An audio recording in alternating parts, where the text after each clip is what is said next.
thousands of years ago, a handful of people knocked down forests so we could eat meat, so they could eat meat. And since then, it has spiraled. Now we have desertifications. We have problems all over the world with lack of water, lack of good air. We have consciously chosen to eat foods we were never meant to do. If you look at, for example, if you look at God's garden, that was just so perfectly made and gave us everything that we needed. So this is how beautiful. For me, it's just as music, just like the circle of life that we just played for you. During the night, the ocean sends mist into the forest. The forest then takes it in and filters it and brings it to us through rivers and streams. And these rivers and streams also goes to the ocean and feeds the whole ocean. Without a forest, we'll have no ocean. We'll have no marine life. We have no kelp. So it's a vicious circle that is happening. So, when you look at nature and the beauty that we were given and everything that has symbiosis, there is an ecosystem. And yes, it did have vibration. Every deer, every cow, every chicken had vibration. And it was for their life. It's for their mature life to enjoy. It was not for us. And so what I've seen, I've been working in this field 45 years. And by the way, we have 8 grandkids. So talk about vibration, talk about energy. It all has to do with that. Every bird, every animal, every insect is working on vibration. And their habitats is gone, many, many places. So this is, Albert Einstein said, look deep into nature and then you will understand everything better. So this is where I grew up. I grew up in Sweden, and I grew up in the forest by the Baltic Sea. And my parents were very natural, so we were chopping wood and we were fetching water and lived an amazing life. And not a tree ever was cut down, of course. If a tree ever died and fell, it would become wood for us to chop. And my dad still lives there, and he's never cut a tree down, and he sees nothing of the ocean anymore. But he's so happy to just leave nature to be.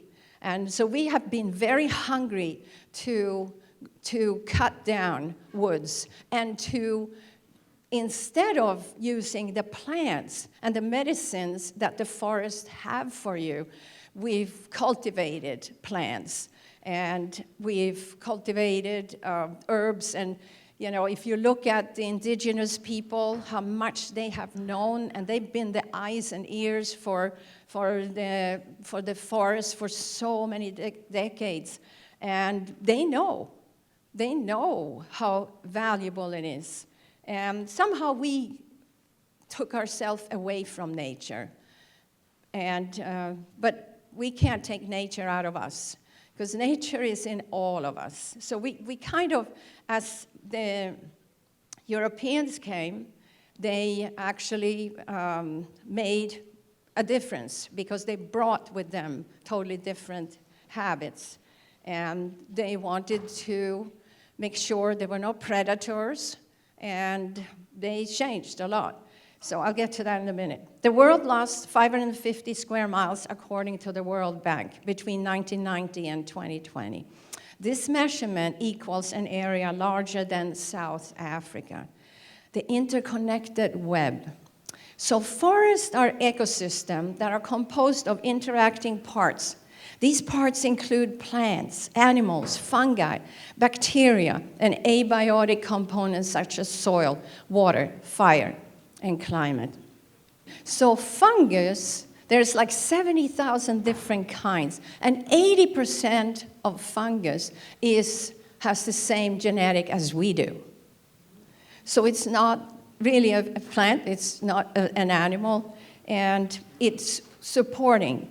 Look at this, entangling complex symbiotic webs of interbeing, constantly communicating with one another through chemical signals dispatched along the fungal networks that live in their roots is an invisible, astonishing underworld. And this has been discovered very much thanks to Canadian forest ecologist Susan Simard, and you will see her in this next documentary that was made by a German, Wollenben. And he calls it Intelligent Trees. And you know, when I first started to look into and making this PowerPoint, I had no idea how many people are making documentaries now.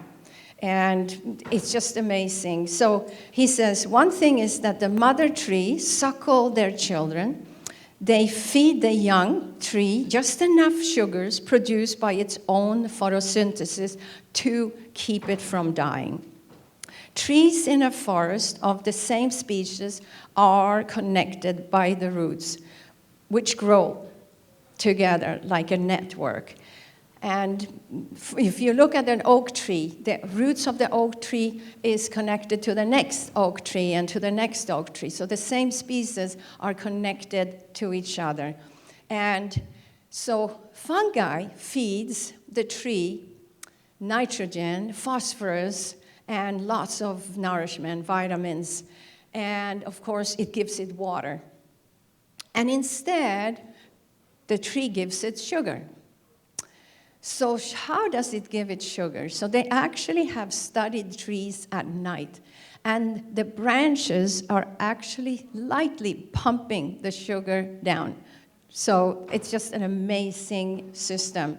So here is part of Intelligent Trees. Bäume sind sehr soziale Wesen und da kümmern sich tatsächlich die Eltern, die Mutterbäume um ihren Nachwuchs. Hier haben wir einen Buchenkindergarten. I started looking at the root systems and I found that the roots of these different species, when they grew together, they were all intertwined and interlinked together. The Luchanos people on Vancouver Island, they say Hish Ish Tsawalk, which means everything is one. Was wir als Baum betrachten, das ist nur oberirdisch. Ein Großteil des Lebens findet aber unterirdisch statt. Also auf einen Teelöffel gehen mehrere Kilometer Pilzfäden, die hier dicht verwoben das Internet des Waldes bilden. The mycorrhizal network is just below the surface of the forest floors. All of the trees were all linked together in a single massive network. That was sort of the rudimentary understanding of the language of trees. So imagine how many hundreds of years it took for this system to happen. Imagine the system, the symbiotic system, and what happens when we cut, when we clear cut, and we then start planting one kind of species. Imagine what happens to the wealth or to the health of that forest. It doesn't have it. So what do we do then? Then we have to spray it. So now we use herbicides, pesticides, and we now get that into our groundwaters. That's going to now go into the oceans. So it's an awful system that is destroying everything that it was. And it's going to take hundreds and hundreds of years to repair. So when you hear that we're at the tipping point, that this is now, we take for granted that we have enough of water, we have enough of timber, we have enough of food, but food is totally connected to the soil that the forest makes. We're losing so much topsoil right now that in 200 years, scientists believe that there'll be no topsoil. If we don't have soil, we don't have micronutrients, microbacteria, we cannot exist. Because the same microbacteria that's in the fungi is what we have. So we're totally dependent. It's not like we're a group by ourselves that came from nowhere. We came out of nature, and we've evolved, and we have an enormous responsibility to take care of what we were given. And, you know, every species, every animal, every plant somehow knows exactly what to do. Every animal knows what to eat. They know if they're born carnivore, and they would know if they're born a frugivore or herbivore. We were not born a carnivore. We were never meant to eat any flesh of any kind. So look at the relationship. Plants secrete large amount of specific carbon compounds into the soil that are used by the microbes as a food and energy source, which enhances and improves soil structure. Plants feed and encourage certain microbes. Fungi also protect plants from root disease and attack plant pathogens with the fungal enzymes and produce many vitamins which promote plant growth. So it's a give and take. Relationships. Rainforest, alpine woods, inland forest, and even mangroves with their fellow trees naturally balance the local and planetary weather system. The interrelationship between these botanicals and the life that lives among them is the epicenter of creation on this planet. So you see the weather system. Why do we have drought? Why do we have these enormous fires now? Australia is losing so much land and billions of animals, and and people are dying, and people are getting sick, respiratory problems. The drought is very much due to the forest being cut down, and what have happened in many ways, there is something called energy credits, and there's something called energy footprints or carbon footprints. And big corporations can actually buy energy credits and pollute as much carbon dioxide as possible. It actually goes totally against any environmental law, but this has been done, and farmers often lease their land out for this to happen, probably not knowing exactly what will happen with it. So we have floods, we have enormous amount of rain. A lot of you see the weather here. The weather has changed. And anybody that says that we don't have climate change, I don't know what planet they're on, because we definitely have it. And, we're all dependent on the sun.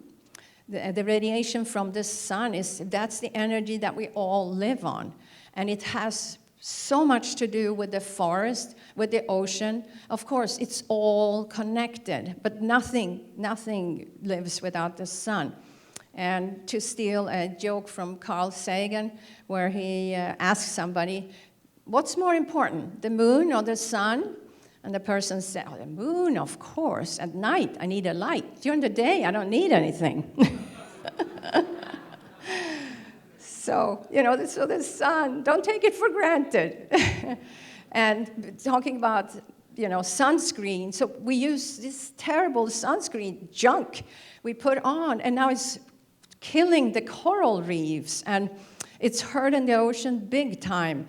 So I know Key West have banned anybody from using sunscreen, and you would think, what's that? So it's like tons and tons of junk that's coming into our sea life and on ourselves. As we're using these chemicals, whatever you put on your body, you realize that you're going to eat. Our founder, Ann Wigmore, she always said, if you can't eat it, don't put it on your skin. And the clothes that you wear, the clothes that are maybe full of synthetic material, that also create enormous chemicals into nature.